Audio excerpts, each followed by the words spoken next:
കണ്ടോ ഇത് കഴിച്ച് എന്നിട്ട് നമുക്ക് ചേട്ടൻ ജ്യൂസ് അടിച്ചു കുടിക്കാം. എങ്ങനെയുണ്ട്? പപ്പായ കുഞ്ഞ് കഴിച്ചിട്ടുണ്ടോ? ഇല്ലല്ലോ. നമ്മുടെ നാട്ടിൽ നിന്ന് നമ്മുടെ വീട്ടിൽ നിന്ന് കൊണ്ടുണ്ട. ആ വേണിച്ചേട്ടൻ പോയി എടുത്തോണ്ട് വന്ന കപ്പളഞ്ഞ. അടുത്തയാളവിടെ ഓടി വാ. ചപ്പളഞ്ഞ സൂപ്പർ പഴം. ആ കുഞ്ഞും കയറിയുന്നു ഇങ്ങോട്ട്. എന്തുവിടെ 2-3 നാളാണോ? മൂന്നാം നാളാണോ?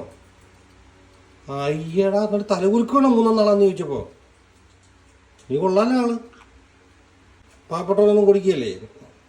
ആ പാവപ്പെട്ടവന് പകുതി ഞാൻ കൊടുക്കട്ടെ. കല്ലപ്പന് ഭക്ഷണം കൊടുക്കുന്ന മാത്രത്തിൽ കാര്യം വാങ്ങി പ്രശ്നമല്ലേ അല്ലേ? ബാക്കി സ്നേഹമുണ്ട്. ഇടയ്ക്ക് ചവിട്ടും കൊടുക്കും, അവന് ഭക്ഷണവും കൊടുക്കത്തില്ല. നീ കൊള്ളാലോ. എന്നിട്ട് പാവപ്പെട്ടവനോട് എപ്പോഴും കഴിക്കുന്നതുണ്ടോ? വേനൽക്കാലമല്ലേ? ആ വേനൽക്കാലത്ത് നമ്മൾ കുറേ വാട്ടർ കണ്ടൻ്റ് ഉള്ള ഫുഡ് കഴിക്കണം. ആ അതെ അല്ല കലപ്പാ. ഇനി ചോദിച്ചു. ആ വണ്ടി അടിച്ചു മാറ്റാൻ പോയി. കൊള്ളാം. പാവപ്പെട്ടവനപ്പോൾ രക്ഷപ്പെട്ടു അവിടുന്ന്. കുഞ്ഞിന് വേറെ തരാം. കുഞ്ഞിന് വേറെ തരാം. കൈപ്പിച്ച് കഴിക്കേ. ഓ മിക്കൻ അടിപൊളി.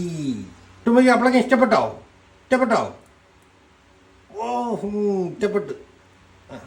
കഴിച്ചു. ഓ ഭയങ്കര സന്തോഷം. നിനക്ക് ഇഷ്ടപ്പെട്ടോടാ? ചിലപ്പം നമുക്ക് കഴിക്കുകയും ചെയ്യാൻ താഴെ വീഴത്തുമില്ല. കഴിച്ചു. കലപ്പിനോടെ കഴിക്കണം കേട്ടോ. ഞാൻ ശാല ഷെയ്ക്ക് ഉണ്ടാക്കട്ടെ.